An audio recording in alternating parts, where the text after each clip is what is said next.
PBR is a universal standard for describing materials in all major 3D applications.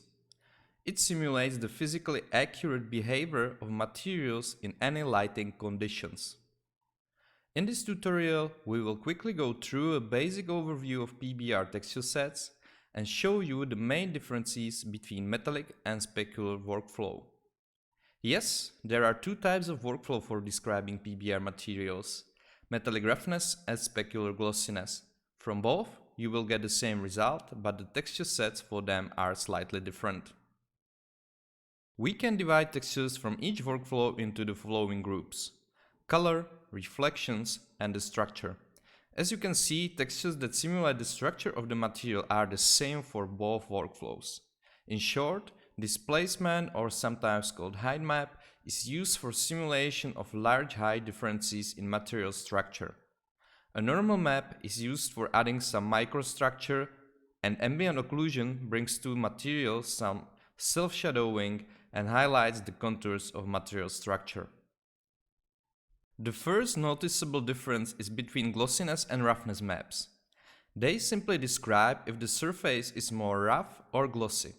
Actually, they are inverse of each other. In the glossiness map, brighter areas are more glossy, and in the roughness map, darker areas are more glossy. The second and more confusing difference is between color and diffuse maps and between metallic and specular maps.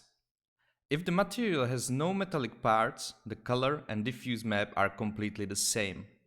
These materials are called nonmetals or dielectrics, and since they are not metallic, the metallic map is completely black and the specular map has a uniform gray color based on the type of dielectric material. What is behind this gray value is beyond the scope of this tutorial, but if you want to know more, check the link for PBR guide below this video.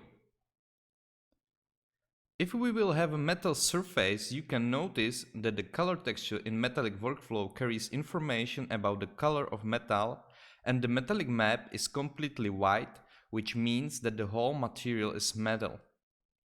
Compared to that, in the specular workflow, the information of metal color is written in a specular texture, and black areas in the diffuse textures define metallic parts of material. In this case, the whole material is metallic, so the diffuse texture is completely black. In many cases, the materials are a mix of metal and non-metal surfaces. In this example, you can see that in the metallic workflow are metallic parts defined by white areas in metallic texture, and the color of metallic reflection is stored in the color map. On the other hand, in the specular workflow are metallic parts defined by black areas in diffuse map, and the color of metallic reflections is written in specular map. I hope you understand the basic difference between those PBR workflows, and we will dive deeper into each texture type in the next tutorials of this course. Don't forget to subscribe our channel, and thank you for watching.